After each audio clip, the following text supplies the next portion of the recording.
Neuro pulmo and centre for surgical excellence Sai Deepa multi speciality hospital Chandanagar Hyderabad. ఇప్పుడు చాలా మంది అంటే పాత వాళ్ళు సుధీర్ గారు కావచ్చు, అంత ముందే చంద్ర గారు వాళ్ళు వెళ్ళిపోయారు అనుకోండి. ఇప్పుడు సుధీర్ గారు, తర్వాత అభి గారు, ఇలా కొంతమంది వెళ్ళిపోయారు కంప్లీట్గా. అసలు జబర్దస్త్ వదిలేశారు. తర్వాత సీను గారు కంప్లీట్గా వదిలేశారు. మీకు ఇష్టమైన సుధీర్ గారు కూడా అసలు కంప్లీట్గా కనిపించట్లేదు. ఇక్కడ కనిపించట్లేదు, శ్రీదేవి డ్రామా కంపెనీ కూడా కనిపించట్లేదు. అంటే దానివల్ల ఏమన్నా రేటింగ్స్ తగ్గిన అట్లా ఏమన్నా అనిపిస్తుందా అండి? ఆ సిమ్టమ్స్ ఏమన్నా కనిపిస్తున్నాయా? ఒకటేనండి, మీరు నాకు సంబంధించినంత వరకు ఏవైనా అడగండి, నేను చెప్తా. ఇంకెవ్వరి గురించి నేను మాట్లాడినండి. అంతేనా? మంచిగాను మాట్లాడను, చెడుగాను మాట్లాడను.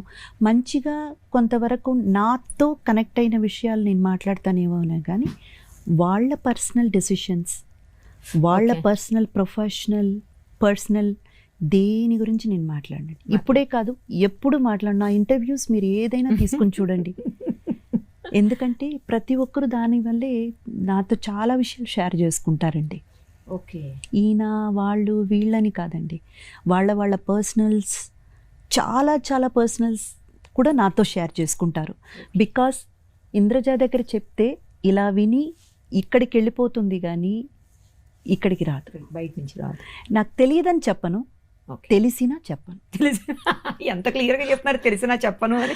చెప్పనండి, ఎందుకంటే అది కాదు కదండి నా పని. ఓకే, మీరు నా గురించి ఏమైనా అడగండి, అండ్ నా పర్సనల్లో అడగండి, నా ప్రొఫెషనల్ అడగండి.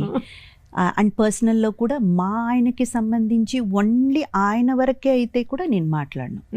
నేను ఆయన సంబంధించి ఏమైనా అడుగుతారా చెప్తాను. ఇంకా మా పాపను కూడా కలుపుకుంటాను. తన 9th స్టాండర్డ్ అయినా కానీ తనకి సంబంధించి తన పర్సనల్ కూడా నేను మాట్లాడినండి. ఓకే, అది నా పాలసీ.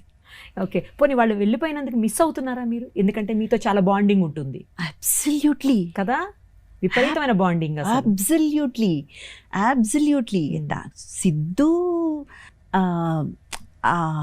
ఒక ఎపిసోడ్ చేసాం ఎక్స్ట్రా జబర్దస్త్లో. రామ్ ప్రసాద్ గారు చాలా, అది బాగా ఈ మధ్య ట్రెండింగ్ అండి. అది మీరు రామ్ ప్రసాద్ గారు చేసింది, వీళ్ళు లేకపోవటం అది కాదు నేను అంటుంది. వాళ్ళు లేకపోతే మీరు మిస్ అవుతున్నారా? ఇది సూపర్. అసలు కాదు, ఆ ప్లేస్ మీరు రీప్లేస్ చేసి కాదండి, కాదు. దాని మీద ఒక స్కిట్ చేశారు ఎక్స్ట్రా జబర్దస్త్లో. ఓకే, ఆయన లేకపోవడం వల్ల రామ్ ప్రసాద్ గారు ఎలా ఒంటరివాడు అయిపోయాడన్న దాని మీద ఒక స్కిట్ చేశారు. అప్పుడు ఆయన కెవ్వు కార్తిక్ అనే పర్సన్ ఇట్లా అలా స్పెక్స్ తీసుకుని ఇట్లా పెట్టుకుని, ఐ వాజ్ లైక్, నాకు ఇంకా ఆపుకోలేకపోయాను. నేను ఏడిపోయితే నాకు నిజంగా అండి, నాకు అలా అంత ఎమోషనల్ అయ్యే పర్సన్, చాలా ఎక్కువ చూపించే పర్సన్ కాదు. అవుతాను, బట్ అది పబ్లిక్లో అంత చూపించే పర్సన్ అయితే కాదు. కొంచెం అరే అందరు చూస్తున్నారన్న ఫీల్ ఉంటుంది, కానీ అప్పుడైతే మాత్రం తట్టుకోలేకపోయాను నేను. అది ఎంత మిస్ అయ్యారు, అక్కడే చూపించేశానని ఇండైరెక్ట్గా చెప్పారు. ఇప్పుడు నాకు సిద్ధు అంటే చాలా మిస్ అయ్యాను. అంటే తను అట్లా పిలుస్తారా మీరు? సిద్ధు అని. సో సుధీర్ని. అదే నాకు అర్థం కాలేదు ఫస్ట్, తర్వాత ఇప్పుడు అర్థమైంది. ఓకే, తను మామూలుగా అందరూ సుధీర్ అని పిలుస్తారు, మీరు ఒక్కళ్ళే సిద్ధు అని పిలుస్తారు? అలా కాదండి, వారు ఒకరోజు వాళ్ళ అక్కయ్య వాళ్ళు ఒక SDC, అదే శ్రీదేవి డ్రామా కంపెనీ ఎపిసోడ్కి వచ్చినప్పుడు షీ సెడ్ దట్ ఇంట్లో మేము సిద్ధు అని పిలుస్తాము అనేసి చెప్పారు. ఓహో, సో అప్పటి నుంచి ఆయన కూడా కామెడీగా కొన్నిసార్లు నన్ను రాజీ అంటారు. అంటే మా ఇంట్లో నన్ను అలా పిలుస్తారు మిమ్మల్ని. ఓహో, ఊరికే కామెడీగా అది అలా అలవాటు పోయి నాన్న అని పిలుస్తారు మీరు. అమ్మ అంటాడు తను. చాలా బాగా అనిపిస్తుంది, అంటే మీ బాండింగ్ చాలా బాగా అనిపిస్తుంది అసలు.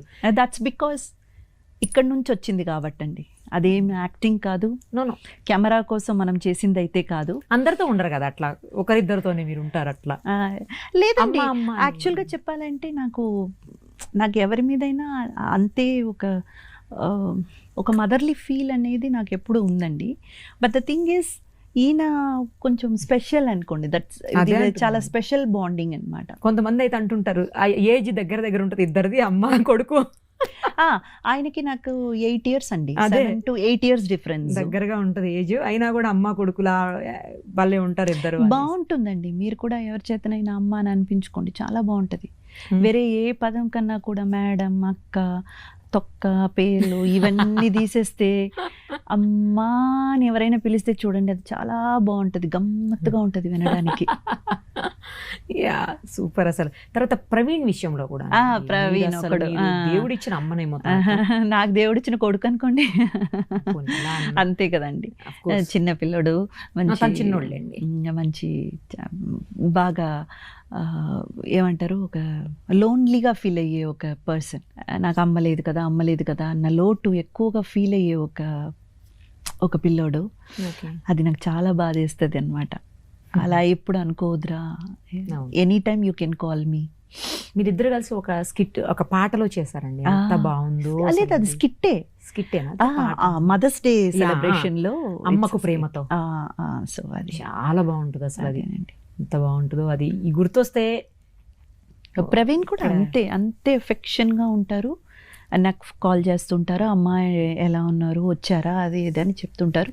నేను కూడా హైదరాబాద్ వచ్చినప్పుడల్లా కాల్ చేయడం, ఎలా ఉన్నారు. గిఫ్ట్ ఇచ్చారంట, పెద్ద గిఫ్ట్ తనకు. పెద్ద గిఫ్ట్ అంతా లేదండి, ఒక వాచ్ ఇచ్చాను అంతే. వాచ్, తర్వాత కార్ కొనుక్కున్నప్పుడు ఆ సిస్టమ్ అండి అంతే, లోపల మనకు టేప్ రికార్డర్ సౌండ్ సిస్టమ్ ఉంటుంది కదా, అది చేయించుకోనా అని చెప్పేసి డబ్బు ఇచ్చాను అంతే. ఏదైనా కూడా అండి, ఇష్టమైన వాళ్ళు ఇస్తే గిఫ్ట్ వేరే ఉంటుంది. సరే, ఇంతకీ మీ పెద్ద కొడుకు ఎప్పుడు పెళ్లి చేయబోతున్నారు చెప్పండి. నేను చెప్పాను కదండి ఇందాకే, ఎవరి పర్సనల్ గురించి నేను. మీ అబ్బాయి పెళ్లి కోసం అడిగితే కూడా పర్సనల్, అది ఆయన పర్సనల్ అండి. రేపు నా కూతురికే నేను అదే చెప్తున్నాను, నీ పెళ్ళికి నాకు చెప్పి పిలవమ్మా అని చెప్తున్నాను. ఇదేంటండి? అవునండి, వాళ్ళే వచ్చి అమ్మ చూసి పెట్టంటే అది వేరండి. ఓకే, లేకపోతే మనం ఇంటర్ఫియర్ అవ్వకూడదు. అంతేలేండి, నెక్స్ట్ జనరేషన్స్ ఎలా ఉంటాయో తెలియదు కదా. మన జనరేషన్కి కూడా అవకాశం ఇచ్చి ఉండాలి, వీళ్ళు ఇవ్వలేదు కాబట్టి మనమే తీసేసుకున్నాం. ఇప్పుడు నెక్స్ట్ జనరేషన్ కైనా ముందుగా మనం చెప్పేయాలి, మన మర్యాద మనం కాపాడుకోవడం. మీరు ఛాన్సెస్ అన్నారు, మీ ఇద్దరిలో, మీ హస్బెండ్ మీరు ఇద్దరిలో ఎవరు ప్రేమించారు, ఎవరు ప్రేమించాల్సి వచ్చింది? అలాగంతా ఏం లేదండి, ఇద్దరు బాగా అండర్స్టాండ్ చేసుకున్నాము, బాగా 6 years పట్టు బాగా తెలుసు ఇద్దరు. Okay okay. సో ఆయనకి మా ఫ్యామిలీ తెలుసు, ఫ్యామిలీ బ్యాక్గ్రౌండ్ తెలుసు, నా రెస్పాన్సిబిలిటీస్ ఏంటన్నది తెలుసు. ఎందుకంటే ఇద్దరు సిస్టర్స్కి. మీకు అంత ఎక్కువ రెస్పాన్సిబిలిటీస్ ఉన్నాయా? అప్పుడు అన్నీ చేసేసాను కదండి ఇప్పుడు. అదే అప్పట్లో సిస్టర్స్ అన్నీ మీరే. మరి లేకపోతే చదువు మానుకొని ఎందుకు రావాలండి? మనం పని చేస్తేనే ఫ్యామిలీ కొంచెం సెటిల్ చేయగలుగుతామన్న ఒక దాని మీదే కదండి. సో వాళ్ళందరికీ సెటిల్ చేసేది అవన్నీ కూడా ఆయనకి తెలుసు, ఆయన ఇంటికి సంబంధించినంత వరకు కూడా నాకు తెలుసు. సో బేసిక్గా ఇద్దరికి అండర్స్టాండింగ్ ఉంది కాబట్టి ఇంకా నీకు ఎవరు దొరకరు, నాకెవరు దొరకరు, రా ఇద్దరు చేసుకున్నాం. ఇంకా చెప్పారండి అసలు, సూపర్. మీరు అంతే కదండి, సార్ చూడాలి, బాగుంటుంది ఎట్లా చెప్తారు. అంతే కదండి, సూపర్. అసలు ఎక్కడ పరిచయం ఇద్దరికి? అది కామన్ ఫ్రెండ్స్ అండి, కామన్ ఫ్రెండ్స్ తో మేము కూడా కలిసేవాళ్ళం. ఫీల్డ్ సంబంధం లేదు కదా? ఉన్నారండి, ఆయన కొన్ని సీరియల్స్ అయితే చేస్తున్నారు తమిళ్లో, ఆ తర్వాత రైటర్ కూడాను, ఒక 2-3 scripts అయితే రాసున్నారు, ఆ తర్వాత యాడ్ ఫిల్మ్స్ చేస్తున్నారు. కానీ మెయిన్ అయితే అది కాదండి, మా మావయ్య గారిది బిజినెస్ ఉంది, ఎక్స్పోర్ట్స్. మా బావ ఏమో కాలిఫోర్నియాలో ఉంటారండి, మా ఆయన వాళ్ళ అన్నయ్య గారు కాలిఫోర్నియాలో ఉంటారు. ఆయన అయితే అక్కడ యూరోపియన్ కంట్రీస్ చూసుకుంటారు. మా మావయ్య, మా ఆయన ఇక్కడ ఇంటర్నేషనల్ ఎక్స్పోర్ట్స్ అండి. అయితే ఆ బండిల్స్ అండి, మెటీరియల్ బండిల్స్, అది కార్గో చేయడం, షిప్మెంట్ చేయడం, అవన్నీ ఇక్కడ సౌత్ ఈస్ట్ ఏషియన్ కంట్రీస్ ఈయన మా మావయ్య గారు చూసుకుంటారు. సో ఇది మెయిన్ చేస్తున్నారు, కానీ ఆయనకి అది ప్యాషన్, మంచి ఒక ఇంట్రెస్ట్ కూడా ఉంది. అండ్ సో కానీ మేమిద్దరం ఎప్పుడు కలిసి పని చేయలేదు. అదే అడగబోతున్నా, మేమిద్దరం కలిసి పనిచేసి అలా కాదండి, జస్ట్ కామన్ ఫ్రెండ్స్తో అలాగా ఒక ఫ్రెండ్గా పరిచయం అంతే. ఏమైనా మూవీస్ చేస్తున్నారా ఇప్పుడు? ఆఫ్ కోర్స్ అండి, ఒక 2-3 మూవీస్ చేస్తున్నానండి. ఒకటి వచ్చేసి మాచర్ల నియోజకవర్గం అని మన నితిన్ గారు మూవీ, ఆ మూవీ ఒకటి చేస్తున్నాను. ఆ తర్వాత మన లక్కీ మీడియా బెక్కం వేణుగోపాల్ గారిది ఒక మూవీ, తెలంగాణ బ్యాక్గ్రౌండ్లో కంప్లీట్లీ తెలంగాణ స్పీకింగ్ లేడీ, ఒక పటేల్ అమ్మ అని ఒక క్యారెక్టర్, అది చేస్తున్నాను. మొత్తం తెలంగాణ మాట్లాడతారా? లాంగ్వేజ్ అంతా తెలంగాణ అసలు ఫస్ట్ టైం ఏమో, ఫస్ట్ టైం అండి. సో అదొక మూవీ చేస్తున్నాను. ఆ తర్వాత మళ్ళీ ఒక మన కరుణ కుమార్ గారు డైరెక్టర్ ఉన్నారు కదండి, ఆయన పక్కన పేరుగా ఒక గౌతమ్ అనేసి కొత్త డైరెక్టర్ అనమాట. Okay okay. గౌతమ్ కార్తిక్ అని ఇద్దరు డెబ్యూ డైరెక్టర్స్, వాళ్ళతో పాటు ఒక మూవీ అయితే అది నడుస్తుంది. అలాగే ఇంకా కన్నడ కిషోర్ గారితో ఒక మూవీ యాదగిరి గారు డైరెక్షన్లో ఓకే. అది ఒక మూవీ చేశాను. అది అయిపోయింది, ఆల్మోస్ట్ అయిపోయి వచ్చింది. ఇంకా రిలీజ్కి release కూడా సిద్ధం అవుతుందండి. రిలీజ్కి సిద్ధం అవుతుంది. ఇంకొక 2-3 మూవీస్. ఇవన్నీ తెలుగు.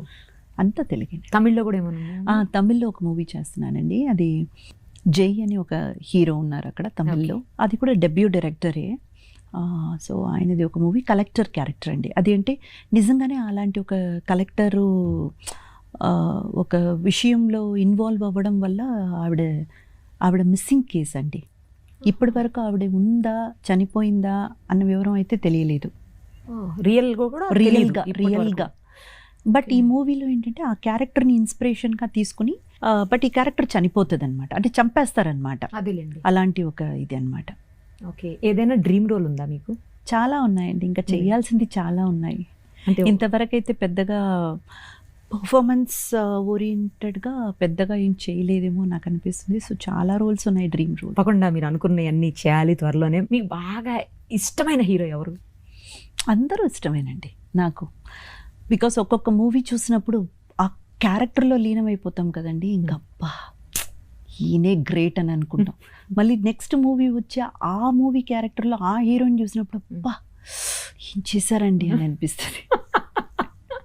ఎంత బాగా చెప్తున్నారు అసలు. లేదండి అదే నిజం. ఎవరిని వీళ్ళు ఇష్టం వీళ్ళు మాత్రమే నేను చూస్తానన్నంత వర్షిప్ అయితే హీరోయిన్స్ పట్ల కూడా లేదండి. ఇష్టమైన డైరెక్టర్ పోనీ? అంటే కొంతమంది మూవీస్ మనం ఎక్కడో కనెక్ట్ అయిపోతాం కదండి బాగా. నాకు ఏంటంటే ప్రతి ఫ్రేమ్ బ్యూటిఫుల్గా చూపించే వాళ్ళంటే నాకు చాలా ఇష్టం అండి. అంటే ఈచ్ అండ్ ఎవ్రీ ఫ్రేమ్ ఒక డ్రాయింగ్ లాగా చూపించే వాళ్ళంటే నాకు చాలా ఇష్టం. సో ఆ విధంగా అయితే సంజయ్ లీలా బన్సాలి. తెలుగులో గుణశేఖర్ గారు ఆయన మూవీస్ ప్రతి మూవీ చూడండి అలా ఒక ఫ్రేమ్ టు ఫ్రేమ్ మీకు అలా ఒక బొమ్మ రాసేసి గీసేసి పెట్టిన ఒక బొమ్మలాగే ఉంటుంది. చాలా బాగుంటుంది. ఓకే. మీకు బాగా నచ్చిన మూవీ ఏది? నేను వర్క్ చేసింది కాకుండా 2 చెప్పండి. నాకు చాలా ఇష్టమైన మూవీ నేను చేసింది సొగసు చూడతరమా అండి. సొగసు చూడతరమా గుణశేఖర్ గారిది. నరేష్ గారు కదండి? నరేష్ గారు, సీనియర్ నరేష్ గారు. అదే. సో ఆ మూవీ నా కెరియర్లో నేను చేశానని చాలా గర్వంగా చెప్పుకునే మూవీ అయితే ఆ మూవీ అండి. నాకు చాలా ఇష్టం అనమాట. మీరు చాలా బాగా కనిపిస్తారు. అవునండి కదా. అవును, గుణశేఖర్ గారు అండ్ మన డిఓపి వచ్చేసి గుణశేఖర్ గారు అండి ఆ మూవీకి. ఓకే, నాకు అంత ఐడియా లేదండి, కొట్టకండి ఇప్పుడు. నాకు నిజంగా తెలియదు ఆయన డైరెక్టర్, కానీ నాకు ఆ మూవీ చాలా ఇష్టం. ఎందుకంటే ఆ మూవీలో మీరు బాగుంటారు. అఫ్ కోర్స్ యమలీలలో కూడా బాగుంటారు. నేనే చెప్పాను కదా నరేష్ గారని. అవునా? చూడకపోతే ఎట్లా చెప్పాను నేను నరేష్ గారని కదా? అవునా కాదా చెప్పండి. నరేష్ గారు అని చెప్పానా చెప్పలేదా? నాకు కొంచెం టైం ఇవ్వండి, ఇది డైజెస్ట్ మీరు ఇద్దరు యాక్ట్ చేశారు. ఒక్కటి మాత్రం గుణశేఖర్ గారు వినకూడదు, పాప మనిషి చచ్చిపోతాడు. అయ్యో, నేను డైరెక్టర్స్ ఇష్యూలో ఏ మూవీకి ఏ డైరెక్టర్ చాలా పూర్ అండి. నాకు ఇద్దరు తెలుసు, హీరో తెలుసు, హీరోయిన్ తెలుసు, స్టోరీ తెలుసు, అంతే తెలుసు. నాకు నిజంగా ఇష్టమైన మూవీ అండి. ఆ మూవీలో మీరు చాలా బాగుంటారు. ఓకే, నరేష్ గారు అని చెప్పానా లేదా చెప్పండి. మీరు బాగుంటారని చెప్పానా లేదా? మరి అందులో సాంగ్ కూడా బాగుంటుందండి, సొగసు చూడతరమా అనే టైటిల్ సాంగ్ కూడా చాలా ఇష్టం. ఏం చెప్పినా హైలైట్ అది పడిపోయింది. ఇంకేం చెప్పినా మీరు వినరు. నేను వినడం కాదు, ఆయన ఇప్పుడు మీరే ఈ బిట్ కట్ చేసి గుణశేఖర్ గారు పంపించేలాగున్నారు. లేదండి ఆ తప్పు చేయను. మీరు యాక్ట్ చేసినవి కాకుండా వేరే మూవీస్ అంటే ఏది ఇష్టం? కలేజా, మహేష్ బాబు గారు. త్రివిక్రమ్ గారిది.